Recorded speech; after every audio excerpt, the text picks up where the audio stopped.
Through the centuries, London has inspired great writers, great painters, great statesmen, and great criminals. But in the year 1896, the greatest criminal of them all suddenly came into being. His identity was unknown, he never left a clue. And all London waited breathlessly as he struck again and again with sheer audacity and terrifying brilliance. Oh!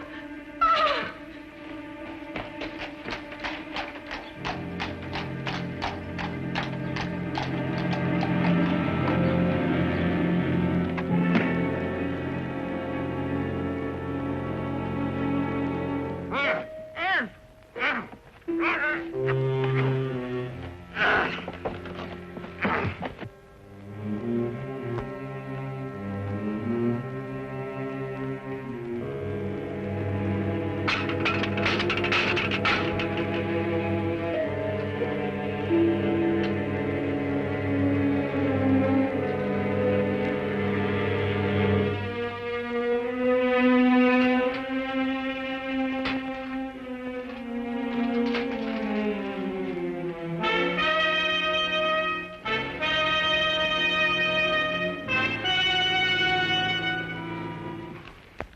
That's fantastic.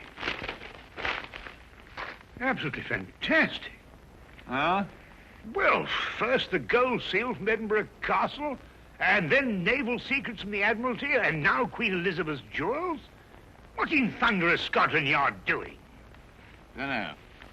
Well, it makes chills run up and down my spine. There's no clue to any of the thefts. You must have some ideas on this case. Huh? What are you doing, anyway? Research. Research? Holmes, do you realize this gang has been helping themselves to state secrets and national treasures? Have they really? Oh.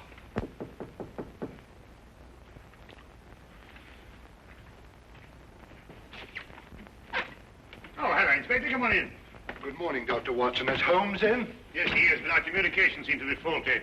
Oh. There you are, Holmes. Oh, good morning, Lestrade. You're up early. Well, you'd be up early, too, if every government official in London were breathing down the back of your neck. Yes, I must say that would make sleep rather difficult, wouldn't it? Holmes, I'll come straight to the point. I need your help. Indeed? It's these extraordinary thefts. Government stuff, you know. This man and his gang have evaded every trap we've set for them, and the Commissioner's demanding results. I gather that your position is somewhat precarious and you wish to secure it, eh? Well, all right, Holmes. You can put it that way if you wish. Well, Lestrade, you know, there's only one thing for you to do. To regain the confidence of your superiors, you must go out and capture this criminal yourself. Well,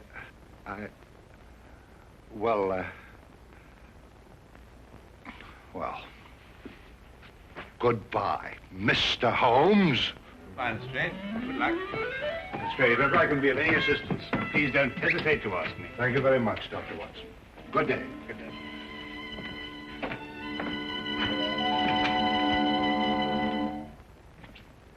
How could you do that to him? He did everything but beg you to help him. Well, it's the Yard's job to solve these cases. Besides, I'm always giving him help. I should have thought if you wouldn't do it for Lestrade, at least you'd remember the security of England's being menaced by this criminal. Now, look, I know you're pressed, Holmes, but you don't seem to realize the... That's a special blend of tobacco, Watson. You wouldn't like it. I'm sorry, Watson. I didn't mean to upset you. Oh, no, not at all. You just startled me. Sorry. Really.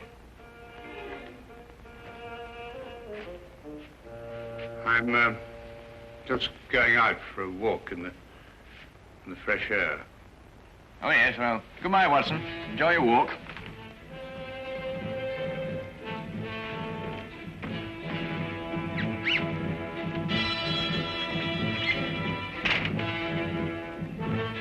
Certainly Holmes's erratic behavior was enough to set my nerves on edge. But now suddenly I was far more than upset, for I had seen something in that humidor. At least, I thought I'd seen something. Perhaps it was my imagination, my nerves. But I could have sworn that mixed with the tobacco in the humidor was a diamond necklace.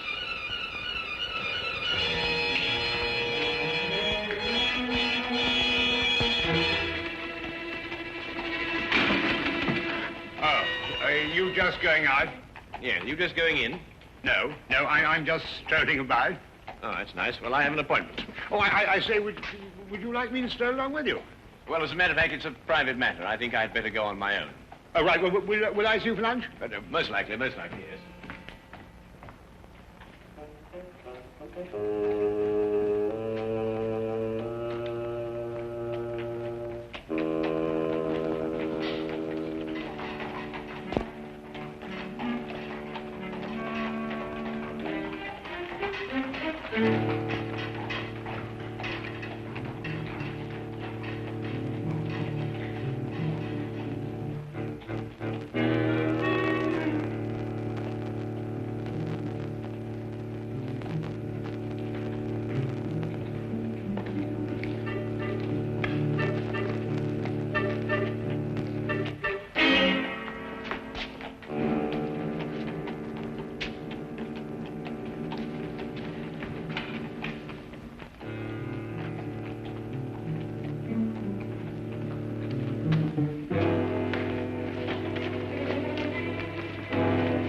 Watson, I said it was a private matter.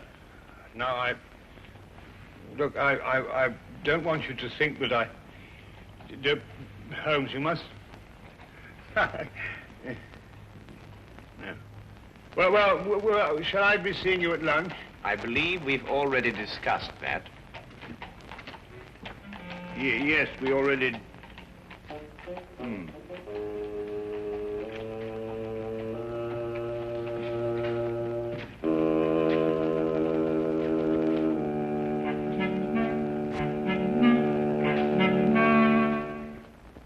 When Holmes returned, he was kind enough to let the morning affair be forgotten, or apparently forgotten. Thank you, Watson. And I hope you won't mind if I take my cup over to the desk. I have a few things to look over. No, of course, my dear chap, do, please. His only reference to it was his remark about another private appointment that afternoon.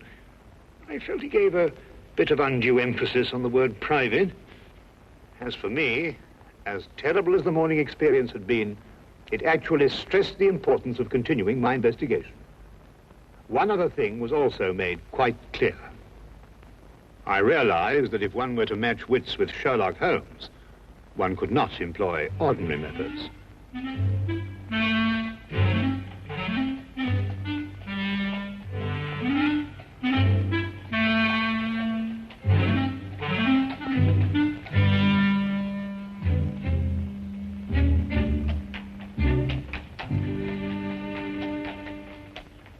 Charing Cross Station, please. I'm sorry, sir, this cab's engaged. That's all right. I'll double your fee. I'm sorry, sir, this cab is not available.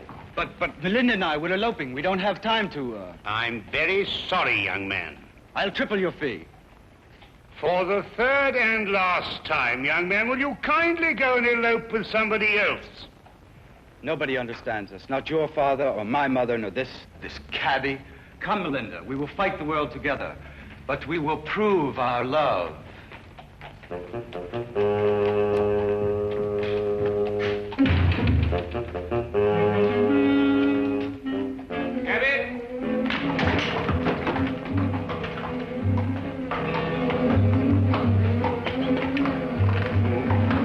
Number 860.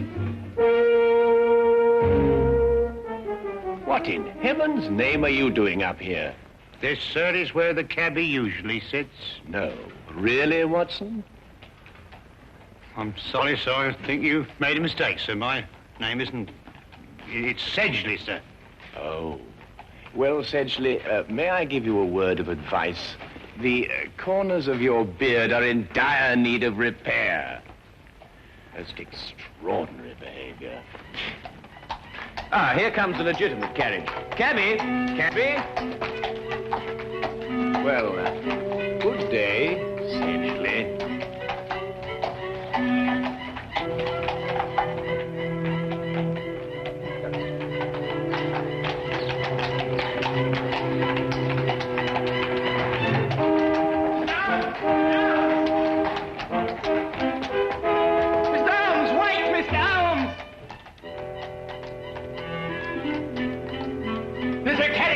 Tubby? Yes, sir, yes. Good. 816 Bleak Street. And get a move on, I gotta catch that gent what just took off. Get in, sir. 816 Bleak Street. Right you are, sir. Right.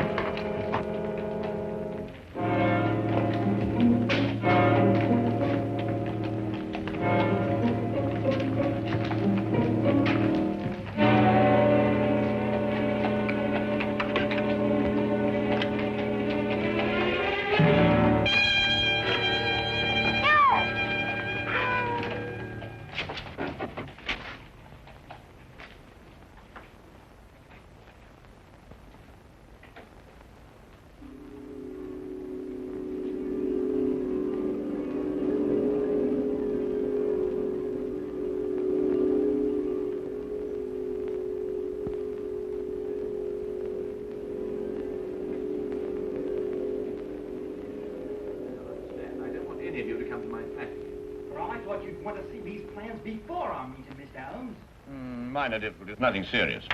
Now, Miss Ames. Yes, Mr. Holmes? I want you to take 15 paces to the right and 10 to the left. You must all remember that the first requisite of being a good thief is capable planning. As the newspapers have said, we are the most successful thieves England has ever known.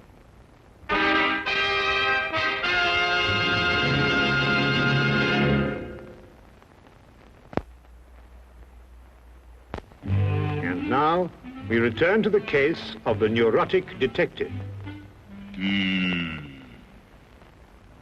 Repressed hostilities against society. I don't think Holmes will allow any probing. Not willingly, anyway. If only you could meet him ostensibly on a non-professional basis. If I could say you were a friend of mine. Excellent suggestion. Now, why don't you come to dinner? I could say we were friends from my student days. What are you having for dinner? Oh, well, never mind. Yes, I should be delighted. Right then, fine. I'll expect you at 7 o'clock at my flat, which is 221B Baker Street. I shall be prompt. I hope something can be done. Mr. Holmes's problem is really a very simple one. With skilled fingers, I shall mold him as one does a piece of clay. Good night. Good night.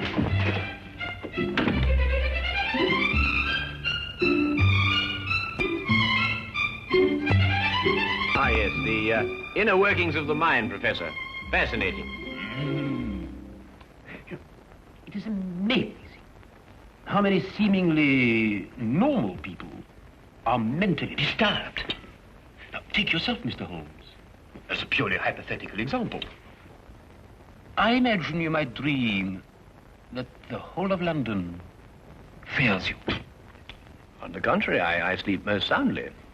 Ah, but then there are all the little nervous habits, the idiosyncrasies.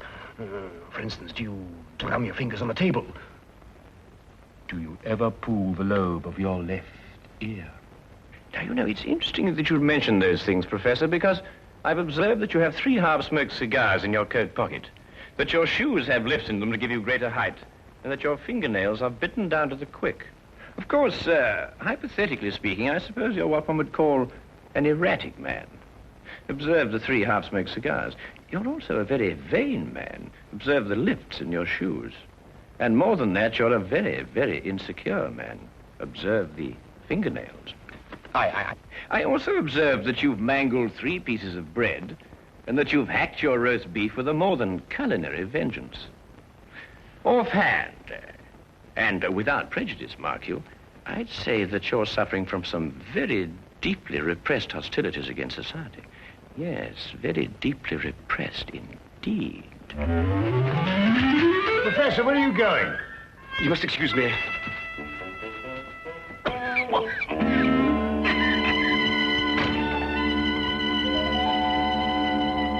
Extraordinary friends you have, Watson. Yes, indeed.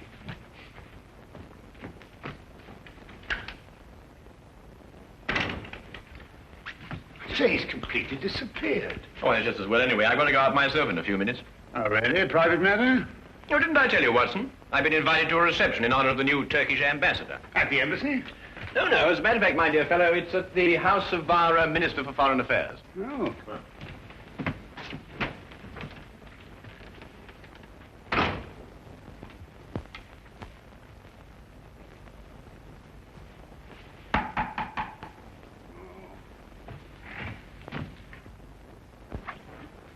Good evening, Dr. Watson. Is Holmes in? I want to ask him a few questions. I'm so glad you came, Lestrade. You're the one man I wanted to see. Now, sit down, will you? Sit down. What's the matter? Now, Lestrade, I want you to promise me that what I'm going to tell you, you won't reveal till your dying day. The mood the commissioner's in, that may not be very long. I know who London's master thief is. Who? Holmes. Holmes? Holmes. Holmes! Shh. You're joking. I wish I were. Oh, but Holmes... I don't believe it. I can prove it. But that's not the point. The thing we've got to do is to stop Holmes, whisk him away and put him in a home somewhere. Yeah, but... Holmes? Oh, hello, Lestrade. I didn't know you were here. Oh, I, just happened to be in the neighborhood. Oh, good, good. Watson, I wonder if you could, look, can you fix this confounded thing? It keeps on popping up at the bank. Oh, hang on. I thought you hated formal affairs. Well, people change, you know, Lestrade. People change. Well, come on, Watson, hurry up. I want... Just a second. Very important to do this, you know. Very important affair. There you are. There you are. Good, thank you. Oh, Lestrade, tell me, how's that big case of yours getting on? Oh, fine. Terrible. We haven't a clue. Oh, I say, flowers. Yes, I'm escorting a rather beautiful young woman tonight. Rather picturesque, don't you think? Well, good evening, gentlemen. Well, enjoy yourself. Good night. Thank you, Watson. Thank you, Lestrade.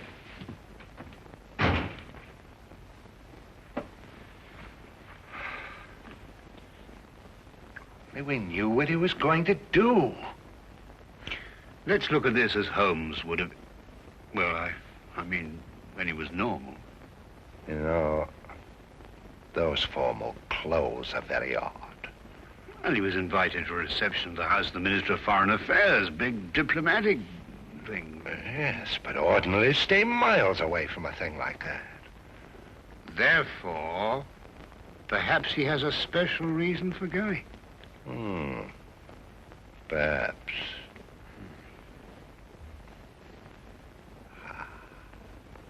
Yeah?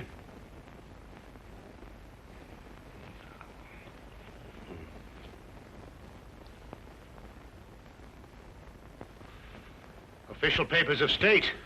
Secret documents. In the minister's safe. Hurry, Watson. He won't slip away this time. You know, Lestrade, I've never been so unhappy in my life.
Done nothing but sing and dance and talk and have a wonderful time. My feet are killing me. Where does the minister keep his safe? In his study. Well, we better get over there right away and be prepared for anything. I think the danger will increase now that the party's nearly over. You're right, Watson. Let's go.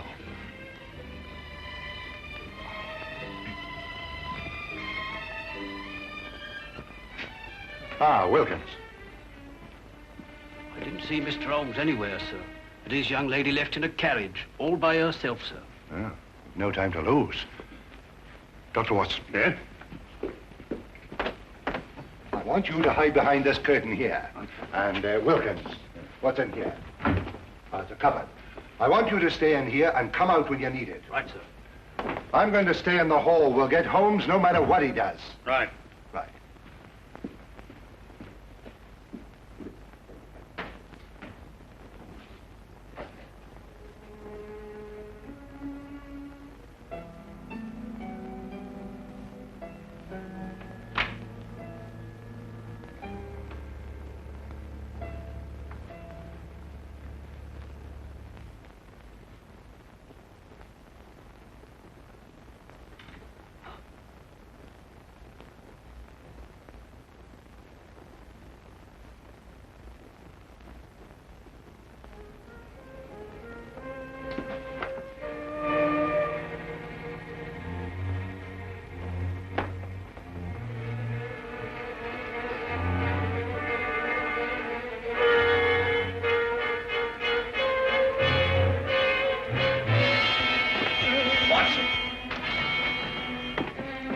Found this chap sneaking around outside, Mr. Holmes.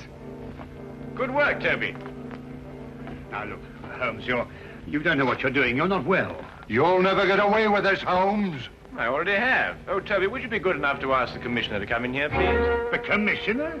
Of Scotland Yard? Well, naturally. Now, look, Holmes, I'll take you away to France or Switzerland and Spain. I mean, you'll have a nice long rest.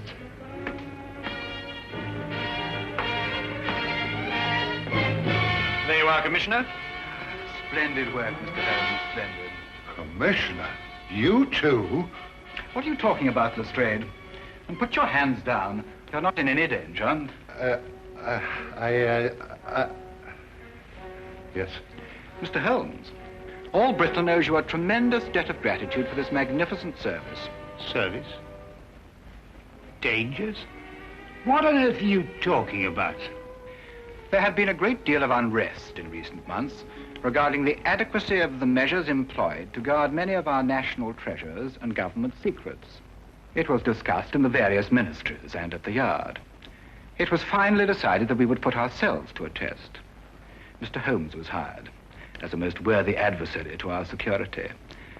The results were most enlightening. A far tighter security system has already been planned. Working for Scotland Yard? But Holmes, why didn't you tell me? Because the only true test could be obtained by keeping the utmost secrecy. Every personal reaction had to be genuine. The men from Scotland Yard were told nothing because they too were being tested. It was essential that everyone believe these thefts in order that the test could be accurate and worthwhile. And the reactions were most amazing at the Yard. And to think, Watson, you didn't trust me. Oh, I say, look here, Holmes. No, Holmes, really, you've got to listen to me, please. I mean, get my point of view. I mean, for all I knew, the whole British Empire was at stake. Well, yes, you have a point there. Come along, Sedgley. Oh, really, Holmes? Sedgley?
Thank you.